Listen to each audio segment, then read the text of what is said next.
Hello दोस्तों, जैसा कि आप सभी लोगों को ज्ञात है कि अभी योगी आदित्यनाथ जी ने ग्राम पंचायत स्तर पर कुछ भर्तियां करने के लिए आदेश पारित किया था। तो उसके एवज में आज गवर्नमेंट ने अपने आदेश संख्या 42/2021 1235/33 3/2021 989/2021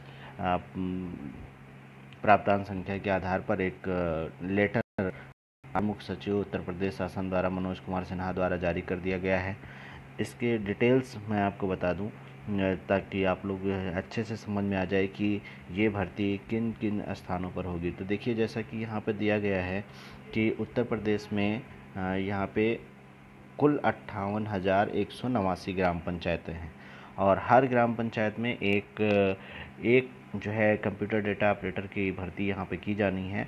इसमें ये बताया गया है कि चूँकि हर एक ग्राम सभा में अभी तक जो ग्राम विकास अधिकारी हैं उनकी कार्यरत जो संख्या है वो लगभग 16,421 है और अन्य कर्मचारियों को संख्या 11,008 है। तो ऐसे संबंध में ये बताया गया है कि हर ग्राम पंचायत में प्रत्येक दिन एक ग्राम विकास अधिकारी को पहुंचना नामुमकिन होता जा रहा है और चूँकि कार्य का क्रियान्वयन गवर्नमेंट चाहती है कि बहुत तीव्र गति से हो, ऐसी स्थिति में हर एक ग्राम पंचायत में एक कंप्यूटर डेटा ऑपरेटर की भर्ती करना चाह रही है। तो मैं आप लोगों को ये बताना चाहता हूँ कि इसमें कौन कौन से व्यक्ति हैं जो इसमें आवेदन कर सकते हैं, कैसे आवेदन होगा, क्यों होगा। तो मेरी इस वीडियो को अंत तक देखने से पहले अगर ये सूचना आपको बहुत अच्छी लग रही है तो मेरे चैनल को लाइक और सब्सक्राइब ज़रूर करें और ये सूचना आगे अपने जानने वाले लोगों तक ज़रूर शेयर करें। तो चलिए दोस्तों, मैं बिना देर के हुए मैं आपको बता दूं कि इसमें जो ये कार्य होगा उसमें ग्राम पंचायत स्तर पे जो मरम्मत के कार्य, विस्तार, नवनिर्माण कार्य पूरा किए जा रहे हैं।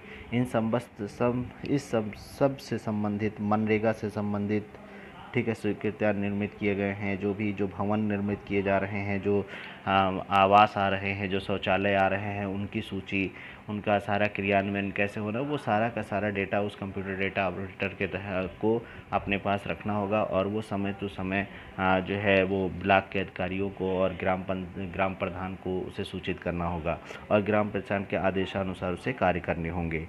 तो चलिए दोस्तों, जैसा कि मैं आपको बताता हूँ यहाँ पे कि इसमें जो हमारे यहाँ जो प्रत्येक ग्राम में ग्राम सचिवालय हैं उनकी यहाँ पे जो है उनके अंतर्गत एक जन सेवा केंद्र की भी स्थापना करने की गवर्नमेंट की मंशा है। साथ ही साथ जो बीसी, आप लोगों ने देखा होगा कि चौराहों पे, मतलब बहुत लोग चौराहे पे या बैंक के बगल में बैंक से बीसी ले रखे हैं, वो बीसी की भी स्थापना हर एक ग्राम पंचायत में करने की आवश्यकता है। चूँकि मतलब बैंकों में लगातार भीड़ बढ़ती जा रही है तो उससे निजात पाने के लिए गवर्नमेंट इसकी भी व्यवस्था करना चाह रही है। तो देखो, जैसे यहाँ पे देखो 9 नंबर पे शासनादेश के 9 नंबर पे यहाँ पे बताया गया है कि 58,000 जो है से अधिक ग्राम पंचायतों में लगभग 11,008 पंचायत सचिव कार्यरत हैं, ठीक है ना।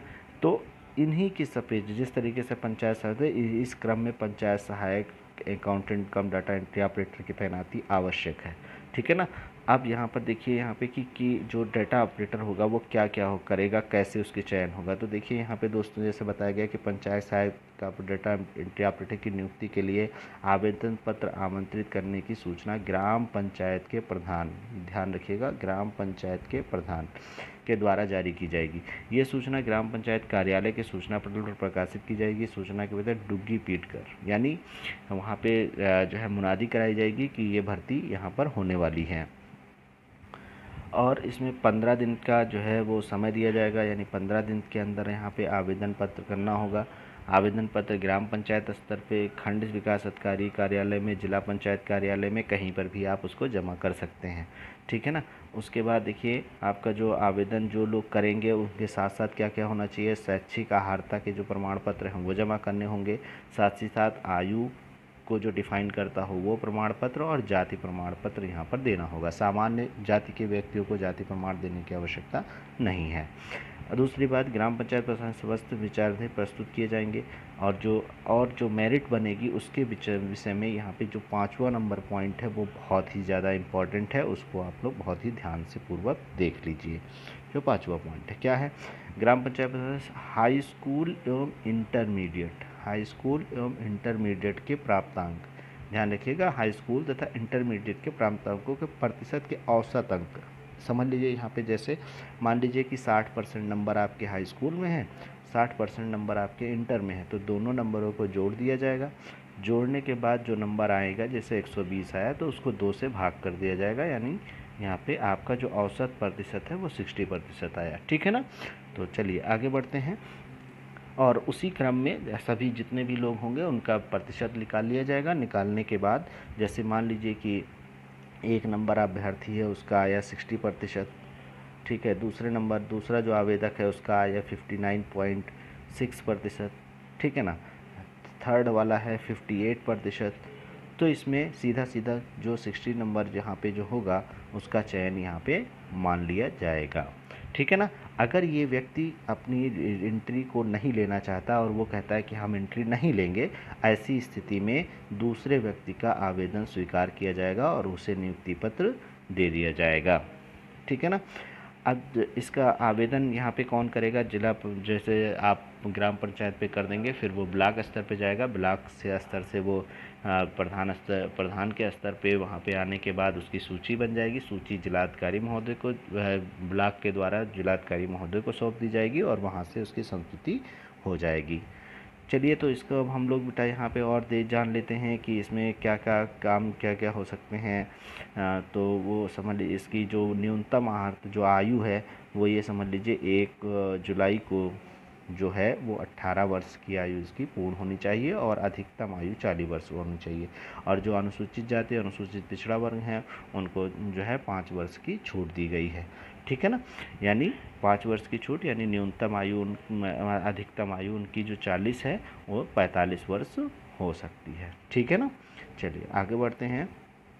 एक चीज़ और जान लीजिए कि जो पंचायत सहायक अकाउंटेंट कम डाटा एंट्री ऑपरेटर होगा वो उसी ग्राम पंचायत का निवासी होना चाहिए जिस ग्राम पंचायत में वो आवेदन कर रहा है, ठीक है ना। ये बहुत ही इम्पोर्टेंट है। अर्थात गवर्नमेंट क्या चाह रही है, ग्राम पंचायत में हर एक ग्राम पंचायत में एक व्यक्ति को नौकरी देना चाह रही है, ठीक है ना।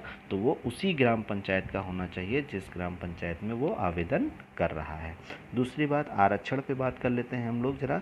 तो देखिए आरक्षण की व्यवस्था इस प्रकार होगी कि पंचायत राज में दी गई व्यवस्था के अनुसार जो 5वीं पंचायतें जिस श्रेणी के लिए आरक्षित हैं, जैसे समझ लीजिए कि अगर प्रधानी का चुनाव ओबीसी का हुआ है तो वहाँ पर ओबीसी, ठीक है।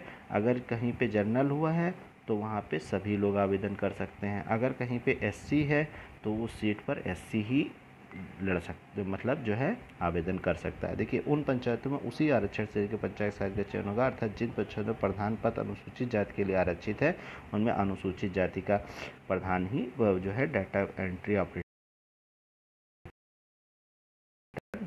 लाइन है।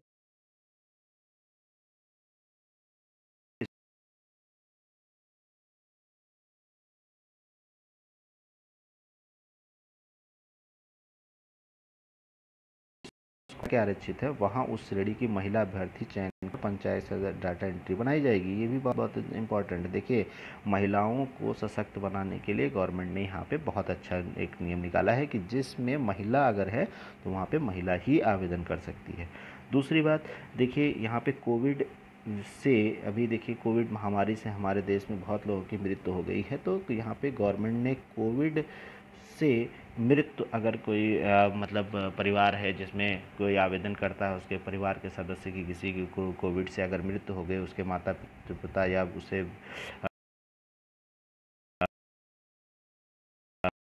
क्या कहते हैं, एक तरीके से कहा जा सकता है कि कोटा दिया गया है। क्या दिया गया है? कोटा दिया गया है और उन्हें जो है भर्ती में प्रायोरिटी दी जाएगी, ठीक है ना। यहाँ पे देखिए साथ साथ लिखा है और इंटरमीडिएट पास किया है तो उन्हें चयनित किया जाएगा। यहाँ ये स्पष्ट किया जाना है कि सामान्य श्रेणी की ग्राम पंचायतों में कोविड-19 की वजह से मृत्यु लाभ सामान्य श्रेणी के परिवारों को ही दिया जाएगा। अर्थात कहने का मतलब ये है बेटा कि यहाँ पर एक तरीके से आरक्षण यहाँ पर भी लागू रहेगा, ठीक है ना। चलिए और यहाँ पर जो भी बच्चा होगा उसे जो है कोविड से मृत्यु का प्रमाण पत्र देना होगा। यहाँ पे मानदेय क्या है, ये सबसे बड़ी बात है कि हम लोग जो है कार्य किस लिए करते हैं, पैसे के लिए करते हैं। तो यहाँ पे मानदेय जो है वो 6,000 रुपये रखा गया है प्रत्येक प्रतिमाह। और ये जो भर्ती होगी वो क्या कहते हैं, एक तरीके से जो है संविदा भर्ती है, यानी 1 वर्ष के लिए है आपके पास, 1 वर्ष के लिए ये भर्ती दी गई है। अगर आपका कार्यकाल अच्छा नहीं है, अगर आपने कार्य अच्छे ढंग से नहीं किया, तो प्रधान उसके लिए जो है दूसरे व्यक्ति का चयन अगले साल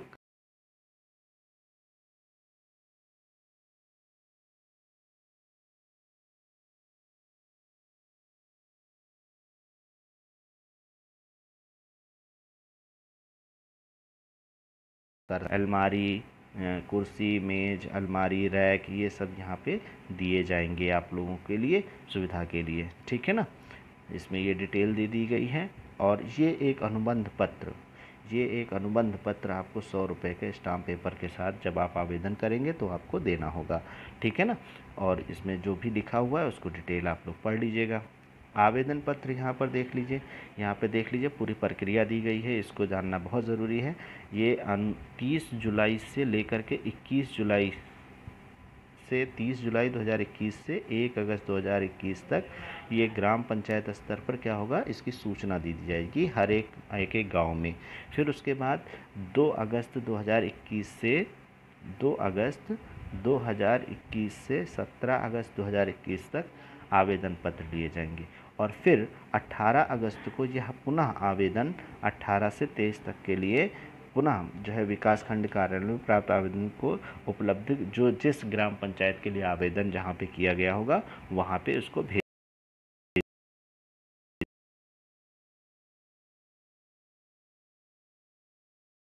दिया। सदस्य होंगे उनके समस्त जो संबंध, हमारे जो दस्तावेज होंगे, उनकी जो है मेरिट बनाई जाएगी। क्या बनाई जाएगी, मेरिट बनाई जाएगी, ठीक है ना।